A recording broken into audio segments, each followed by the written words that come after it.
L'intérêt de ces assises, c'est de travailler pour mettre en place des actions qui vont modifier profondément le système de soins en pédiatrie. Évidemment, il y a besoin de moyens, mais déjà le fait d'être ensemble et de réfléchir ensemble, ça va nous permettre de mobiliser les ressources que nous avons déjà pour essayer de faire mieux avec ce que l'on a. Et c'est bien toute la prise en charge de la santé de l'enfant qui est en jeu et auquel ces assises ont pour ambition de s'attaquer.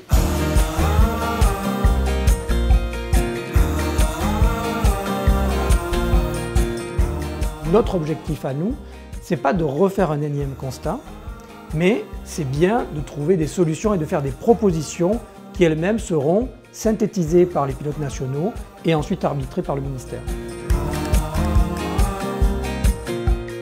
Ces assises se préparent avec des professionnels de tous horizons sous forme de table ronde, sous forme d'audition. On a lu beaucoup de textes écrits puisque tous les Français ont pu répondre à un questionnaire sur Internet et elles se préparent dans l'esprit d'offrir une plus grande et une meilleure offre de soins pour les enfants.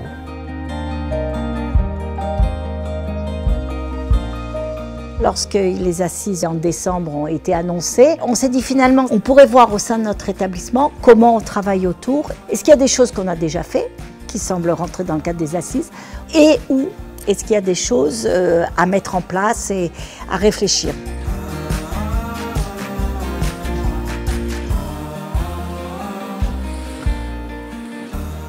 Bonjour Malika, bonjour madame, venez.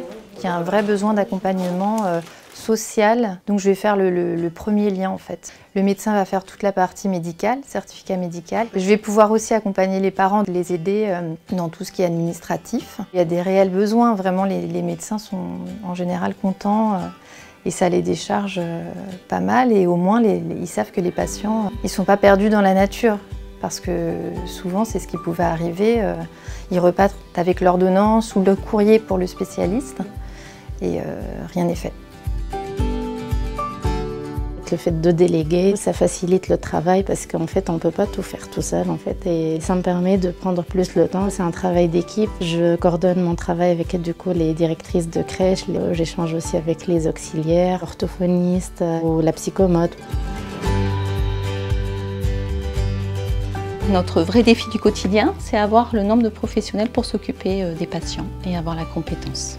Ou alors le nouveau défi, c'est se dire ce sont des nouvelles générations. Comment allons-nous les manager? Qu'est-ce que veut dire l'attractivité pour ces nouvelles générations? Parce qu'on ne peut plus manager nos équipes comme on les manageait auparavant. On attend à ce qu'il y ait une dynamique, qui est bien sûr des moyens pour fonctionner mieux, qui est des idées d'aménagement, de la gouvernance pour être plus en cohérence. Ce n'est pas un sujet uniquement médical, la santé de l'enfant, on est tous concernés. C'est aussi de la cohésion sociale et les enfants, c'est l'avenir. Il n'était pas question que ces assises elles soient faites uniquement entre grandes personnes, en blouse médicale ou en costume cravate. On a sollicité effectivement des enfants de tout le territoire, de métropole et d'outre-mer. Alors, prendre soin de soi, en quoi le sport, ça peut nous aider à prendre soin de nous? Donc on a présenté le projet à nos élèves en rapport entre le sport et la santé, en essayant de les guider pour qu'ils essayent de répondre justement à qu'est-ce que le sport ça peut leur apporter, qu'est-ce que ça leur apporte au quotidien. Il y en a beaucoup qui seront enfermés sur eux-mêmes depuis qu'il y a eu le Covid et c'est très compliqué. Il y a beaucoup qui sont en dépression. Comme moi j'étais accro aux écrans avant et j'étais aussi dépressif avant donc je sais aussi qu'est-ce que c'est. Moi le sport ça m'a senti beaucoup mieux dans ma peau. Quand on élabore une politique publique à l'attention d'enfants, il faut prendre en considération la parole de ces enfants.